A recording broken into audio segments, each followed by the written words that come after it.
Dios les bendiga, estimados estudiantes. Muy buenos días. Bienvenidos a la clase virtual de Historia. Empecemos. Objetivo de la unidad de trabajo.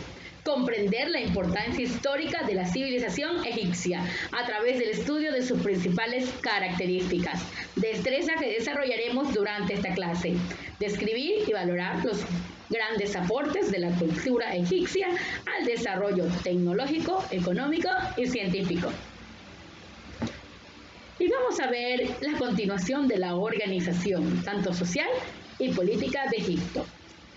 Y si hablamos de su organización social, que era en forma piramidal, está en la cúspide el faraón, luego los nobles, sacerdotes y altos funcionarios, quienes eran distribuidos en cada una de las provincias de esta gran civilización. Los soldados, que eran los encargados de la seguridad tanto del faraón como de las ciudades. Los escribas, los encargados de transcribir todo lo que el faraón les dictaba. Los comerciantes y mercaderes que se encargaban de traer las especies, maderas y lo que el faraón necesitaba. Artesanos vivían cerca de los palacios y los templos porque ellos embellecían estos lugares. Los campesinos estaban a las afueras trabajando en la agricultura, pero había un periodo en el cual estaban las crecientes y ellos tenían que ir a hacer modificaciones y arreglos en los templos.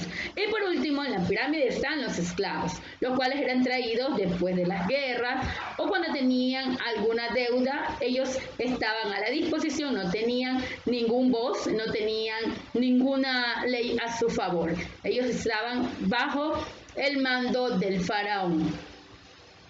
Y así es la pirámide social egipcia. Y ahora vamos a ver la organización política. Y en la cúspide está el faraón. Políticamente, él era el rey. Faraón, que significa casa real. Era supuestamente la encarnación del dios Horus, del dios Ra, dios Sol. Por lo tanto, él gobernaba todos los ámbitos políticos y designaba quién debía ejercer la política dentro de las ciudades. Tenía un gobierno monárquico, es decir, que gobernaba como único rey. Teocrático, es decir, que era considerado un dios representante en la tierra, y absolutista. El faraón tenía todo el poder a su disposición. Nadie podía llevarle la contraria. Como rey o jefe político gobernaba absolutamente todo y también era el jefe militar dirigiendo a los ejércitos. Adicional a esto, vamos a conocer cómo se unifica tanto el reino alto y bajo de Egipto, y lo hace en el gobierno del rey o también faraón Menés en el 3000 a.C. Es aquí donde se hace un solo imperio. Como yo les decía, que era la representación de Dios en la tierra. A él le pertenecía todo: tierras, cosechas, comercio y aún hasta los integrantes, los individuos de la civilización, por orden del dios Ra. Algunas funciones del faraón eran dictar ley, organizar el ejército, dirigía la vida religiosa, se encargaba de la justicia y distribuía la comida al pueblo en raciones que a él le decían que eran las iguales, es decir, que él decía que todos debían tener igual valor económico, político y social, porque como él estaba en la cúspide, decía que para él todos eran iguales, pero sabemos que eso no es así, porque la nobleza, los sacerdotes, los altos funcionarios, ellos gozaban de privilegios que les daba el faraón.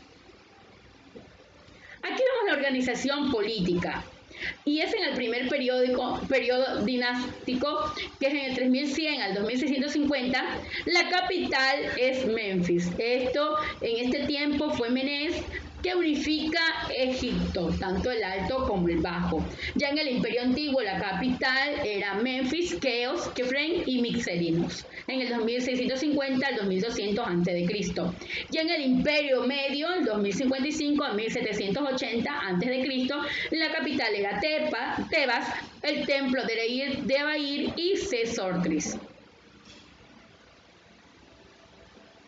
En el antiguo Egipto, la organización política estaba con la capital en Tebas, estaba gobernando Ramsés II y el Valle de los Reyes. Este periodo fue en 1550 a 1100 a.C. Luego viene el Imperio Tardío helenístico en 1100 al 30 a.C. La capital fue Alejandría del Imperio de Alejandro Magno. Recordemos que aquí invade Alejandro Magno y toma este imperio. Es la última faraona, Cleopatra, conquistada, la que es conquistada aquí del Imperio Romano. Recordemos, vamos a hablar más adelante sobre esta última faraona, que fue algo importante que sucede en este imperio y todo lo que tiene que ver con Alejandro Magno. Pero eso lo vamos a ver en una clase que viene. Apliquemos lo aprendido. La organización política de Egipto, ¿cómo era esta? Recordemos que la máxima autoridad, así como en la organización social, en la política, es el rey o faraón, que significa casa real. Él era el encargado de la jefatura política, gobernar de manera absoluta, teocrática, recordemos, era la máxima autoridad también militar. Él dirigía el ejército, cómo se tenía que llevar a cabo las guerras, las luchas, las conquistas, donde se diera, dónde hacerlo, etc. ¿Quién y cuándo unificaron los dos reinos? Fue en el reinado de Menés en el 3000 a.C., donde se unificaron y ahora solo teníamos una autoridad. Y este era el faraón Menés. ¿Cuáles eran las funciones del faraón? Era monárquico, absolutista y teocrático, es decir, el poder solo soberano estaba sobre él.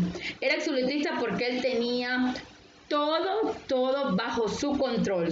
El reino era para él y se hacía lo que él decía. Y teocrático porque decían que era el representante de Dios Ra en la tierra o su hijo escogido. ¿Cómo era el gobierno? Ya lo acabamos de decir. En otras palabras, el faraón era la máxima autoridad. Él era encargado de dar cada uno a los jefes, a los sacerdotes quienes gobernaban las provincias. Los nobles también tenían cargos especiales y gozaban de los privilegios del faraón. Entonces, hemos conocido la organización social y política. Quien está al mando es el faraón, el representante de Dios en la tierra, el que tenía la primera y la última palabra en todo el reino. Entonces, hasta aquí, chicos, hemos conocido un poquito más de esta gran civilización y aún tenemos mucho más que estudiarla. Recuerden, no se quede con este conocimiento, investigue. Vaya más allá del conocimiento que pueda adquirir clase a clase. Y haga por favor la guía del estudiante, el cuestionario. Tenemos evaluación el día miércoles. Dios me les bendiga, Dios me les guarde y hasta la próxima.